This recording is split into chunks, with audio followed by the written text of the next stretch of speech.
2022 সালে ফুটবল বিশ্বকাপের আয়োজক দেশ হওয়ায় কাতারের বিভিন্ন উন্নয়ন প্রকল্পের কাজে দম ফেলার ফুরসত ছিল না প্রবাসী নির্মাণ শ্রমিকদের। ফুটবল বিশ্বকাপ শেষে আরও 22টি নতুন প্রকল্প চালু করার কথা কাতার উন্নয়ন কর্তৃপক্ষের, কিন্তু অজানা কারণে প্রকল্পগুলোর কাজ চলছে ধীর গতিতে।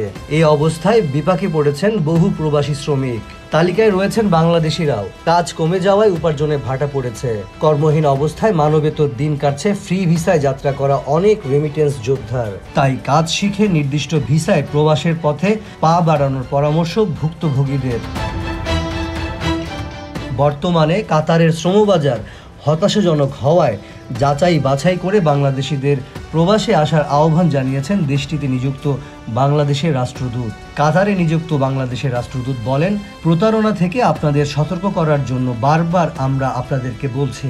বর্তমানে কাতারে কাজ তেমন নেই বললেই চলে। তারপরেও কেউ যদি কোনো কোম্পানির চুক্তিতে সাইন করে আসেন তাহলে আগে সেটি ভালোভাবে দেখে নেবেন, কেননা সাইন করে আসার পর দূতাবাসে অভিযোগ করলে আমাদের কিছু করার থাকে না। কাতার সরকারের ভিশন 2030 বাস্তবায়নে আগামী 6 বছর দেশটির নানা উন্নয়ন কাজ চলমান থাকার কথা রয়েছে। দেশটির বিভিন্ন স্থাপনা ও ইমারতে রয়েছে প্রবাসী বাংলাদেশিদের হাতের ছোঁয়া।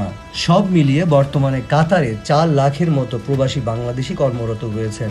দেশটি থেকে প্রবাসী বাংলাদেশিরা বার্ষিক রেমিটেন্স পাঠায় প্রায় $1 বিলিয়ন।